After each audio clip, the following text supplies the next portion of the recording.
नमः ओम नमः सिद्धेश्वर ओम नमः सिद्धेश्वर अहिंसा परमो धर्म की जय। आचार्य गुरुवर श्री कुंद कुंद भगवान की जय। आचार्य गुरुवर श्री ज्ञान सागर मुनि महाराज की जय। आचार्य संघ की जय। नमोस्तु गुरु नमोस्तु।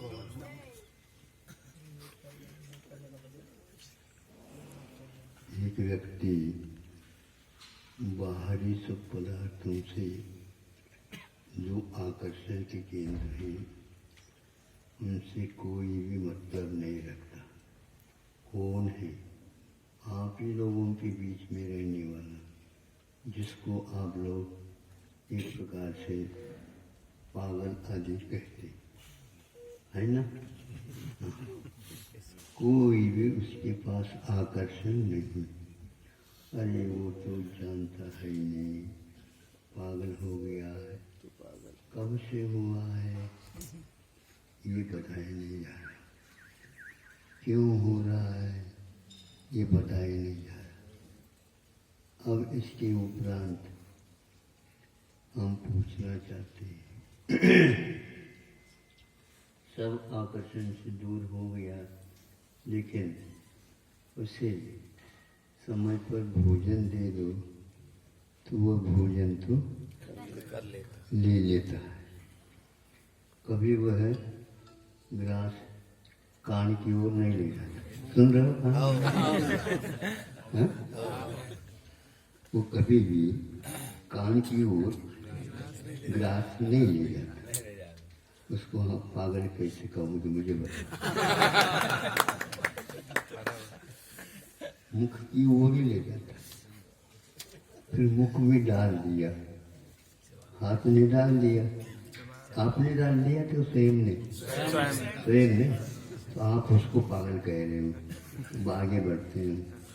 इसके उपरांत हाथ तो हटा दिया, अब ग्रास को मुख में डाल दिया, अपने आप चब जाए अपने आप। इसको आप लोग पागल कह रहे हो और वह सब काम कर रहा है। ये हो गया। फिर इसके उपरांत जब भीतर से संकेत आ जाता है, ले आप पागल कह रहे हो और आप पागल इसलिए हैं, ये संकेत देने के उपरांत हुए मुझे कोई बात नहीं, ऊपर से गोली ले लेंगे। एक आए 10 गुंडा दे दो।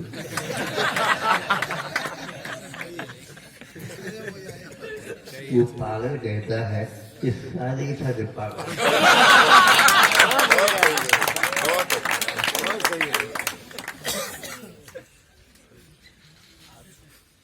हम दूसरे की समीक्षा करके अपने आप को महान समझदार कह रहे हैं। इसके उपरांत हम आप और कहना चाहते हैं, आपके भीतर से परिवार से कोई भी व्यक्ति मूर्छित हो गया, जिसको आप लोग कौमों में चला है। ऐसे सुनते हैं 10-10 वर्ष 15-15 वर्ष कुर्सी पर बैठे बैठे नहीं समझे, वहाँ किसी से कोई मतलब नहीं रखते, नहीं समझे, किंतु आप उसमें डालते जाते हैं और उसकी पूर्ति होती जाती है। आपकी पहचान उसे नहीं है, कुछ भी नहीं है, फिर भी यंत्र चल रहा है। ये किसके द्वारा चल रहा है? ये आप लोगों को जो विश्व में बैठे हैं बड़े समीक्षा करने के लिए, उनको पूछना चाहिए ऐसा कौन सा यंत्र है भीतर। वो यंत्र नहीं है, किंतु आत्मा के भावों के द्वारा तैयार किया हुआ वह यंत्र है जो किसी से चलता नहीं और उसी से चलता है जो उसके पास विद्यमान है। वो स्वयं नहीं जानता किंतु वह मूर्छा में है ऐसा। अब जो कुछ एक व्यक्ति मूर्छा में चला गया, नहीं समझे, ने खाना मांग रहा है तो कुछ भी नहीं करा और आंखें खुली हुई भी जैसे है, लेकिन आपको वह पहचान नहीं रहा, बोल भी नहीं रहा, कुछ भी नहीं रहा है। और कोई भी एक्शन नहीं कर रहा है, किंतु उसे हाथ में ग्रास भर रखो, उठा करके सीधा यूं खा लेता। आप कह रहे मूर्छा में है और ये काम हो रहा है। अब देखो, इसी प्रकार दूसरा एक व्यक्ति ऐसा ही मूर्छा में चला गया। भोजन पानी के समय पर उसको दे दिया गया, उसने उसको स्वीकार नहीं किया। मतलब क्या है? अब उससे रिजल्ट आ रहा है सामने, परिणाम आ रहा है। फिर इसके उपरांत एक ने कहा ये भोजन नहीं लेना चाहता है, पानी नहीं पीना चाहता है, सब कुछ है, क्या करे? ऐसा करो, उसके हाथ में माला दे दो। माला देते ही मुनिया खिसकाना वारण कर। बोलो, आप मूर्छा में हैं क्या? वो मूर्छा ये आप देख सकते हो। बाहरी क्रियाओं के माध्यम से आप दूसरे की समीक्षा करके अपने आप को इस ढंग से पढ़े लिखे हुए कतार में खड़े नहीं हो या उनके आप मुखिया मत बनो। तो वह नमोकार मंत्र को उन्होंने अपनी तरफ से सबका त्याग करके केवल नमोकार मंत्र को रखा। इस प्रकार और भी मैं भेद बताना चाहता हूँ। एक वह व्यक्ति जो मिर्गी आ जाती, मिर्गी समझते हो? हाँ, तो वह मूर्छा तो नहीं, लेकिन ऐसा रोग का वेग रहता है, उसमें वह कुछ भी नहीं करना, सब कुछ है, बिल्कुल मुख से सब कुछ आ रहा है, झाड़ मुख सब आ रहा है, कुछ भी काम नहीं करना। किंतु उसके नौ बार नौकर मंत्र के उंगलियों के ऊपर जाप चल रहा। उस रोग का प्रभाव है, किंतु भीतर भाव में भी अपना प्रभाव और उसके कारण नौकार मंत्र के ऊपर उसका इतना विश्वास था, उस अवस्था में भी चलता है। सुनते हैं, क्या सुनते हैं? पुराण ग्रंथों में भी लिखा हुआ, सेना में भर्ती है और सेना परचक्र के ऊपर हावी हो गई है, क्योंकि परचक्र बहुत गड़बड़ कर रहा था। दूसरे की सेना आई थी, सेना में कूद गए, सब कूदे हैं, वैरियों को देख करके वो ठीक कर रहे हैं।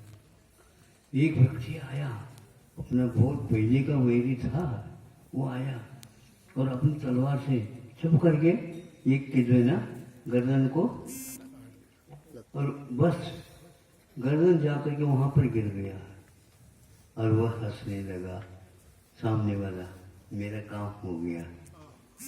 तो वह गर्दन भी हंस रहा है और इसके हाथ में जो तलवार उसके माध्यम से उसको भी वह ठीक कर देता है और वह वहां से हंस रहा है।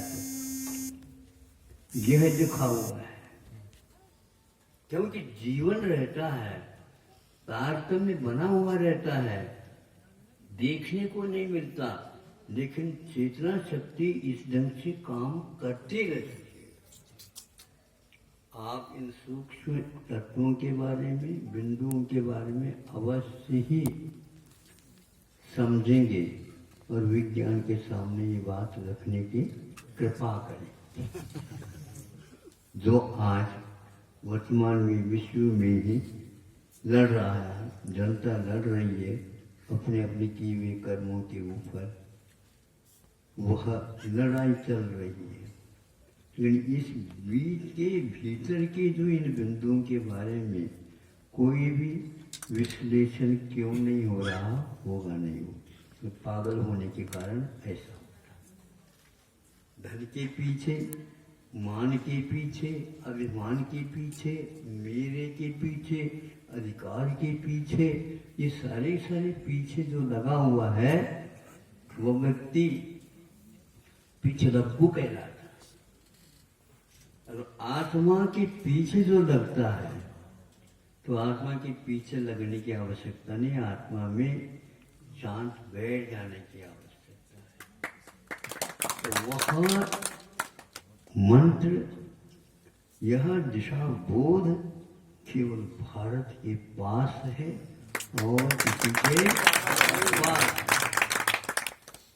इसलिए जो समझदार है उसके लिए बहुत अच्छे ढंग से उसके तत्व रखो, उसके दिमाग अपने आप ही ठीक हो जाए। ठीक तो है, तो उसके पीछे वह अलग ढंग से लगा हुआ था। तो आत्मा की बात करते हो, ज्यादा कहने की आवश्यकता नहीं है।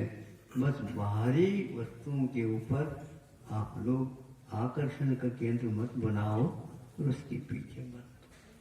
ये कोई चीज है, आवश्यकता है, इसकी मैं मानता हूँ, लेकिन इतनी आवश्यकता नहीं कि जितने भीतर की आवश्यकता है। उसके लिए सब कुछ है ये। उसको भूल करके कोई राष्ट्र आगे पीछे भाग रहा है तो आज नहीं कल उसको पश्चाताप तो होगा, नहीं होगा तो हम क्या कर सकते हैं। इस प्रकार के कर्मों से बांधा है, इसलिए समझ में नहीं आ रहा है। एक को समझ में आ सकता है, एक को नहीं आता है, तो वह उसका उपादान है। जबरदस्ती कोई भी कार्य नहीं होना चाहिए। लोग अंत में अपने अपने हैसियत के अनुसार, क्षमता के अनुसार और भाग्य जिसको आप लोग बोलते हैं, तकदीर जो आप लोग बोलते हैं, उसके अनुसार सब लोग स्वतंत्र है। एक दूसरे के रास्ते में आप मत जाया करो, हस्तक्षेप मत किया करो। हस्त के माध्यम से कुछ बन जाए, सहयोग किया करो। अहिंसा परमो धर्म की